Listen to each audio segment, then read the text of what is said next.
Whoa, that was close. I guess that thing was looking for a new host. Those creatures try to attach themselves to people and turn them into trees. This poor fella, for example, used to run the local post office and now he's a birch tree or something. Anyway, we should take the chance while this one is still paralyzed. I will cast it in porcelain and make a beautiful lamp from it. Let's cast a plaster sarcophagus around it for protection, of course. First we fix the mean little guy on the table with clay and build a fence around him so he can't get away. Now we need to mix some plaster. For that we need to calculate the volume we want to fill by measuring and multiplying height, width and depth. Next we divide this value by 3 and multiply the result with 2 to know how much water we need. The amount of water multiplied with 1.6 gives us the necessary amount of powder. Here's a quick example. 11 times 30 times 10 centimeters is 3300 cubic centimeters. 3300 divided by 3 gives 1100. Multiplied with 2 results in 2200 milliliters.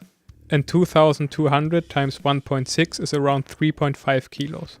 So let's mix 2.2 liters of water with 3.5 kilos of plaster powder.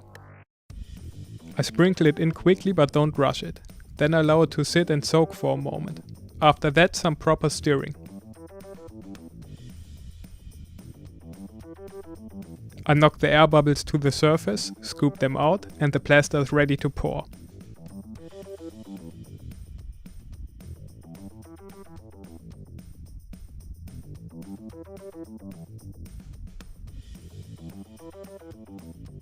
When the plaster is hard, we can remove the clay and the boards, even the part surface out and cut some logs into it. I just used the back of a spoon to carve out half-sphere shaped areas as a guide for the next part of the sarcophagus.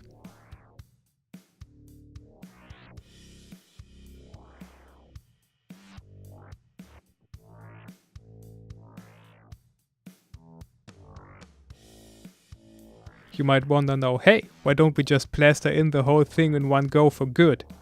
But that would be mean. Moreover, I lost my wallet in one of those and couldn't get it out again. So we better make it a 4-part sarcophagus and also leave some breathing holes.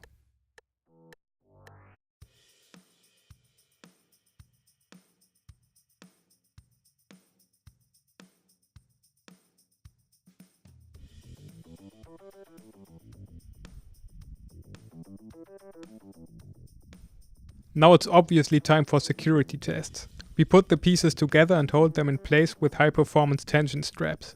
Then we perform a leakage test with porcelain slip. No visible leak after 5 minutes, so we can pour the slip back. Another 20 minutes and it's time to cut off the funnels and remove the lid. Some hours later we can also carefully take away the first plaster part we made. Best you let the porcelain dry overnight now so you can remove it easily. The edges can be smoothed with a sponge before it goes into the oven for a first firing. Fresh from the oven, it's time for some glaze coating and a second firing. Congratulations! When the porcelain object turns out well and starts to glow in the dark, that means that you have a safe sarcophagus. To make sure you're always up to date on alien parasite defense, please subscribe to the channel. Thank you for watching and happy casting.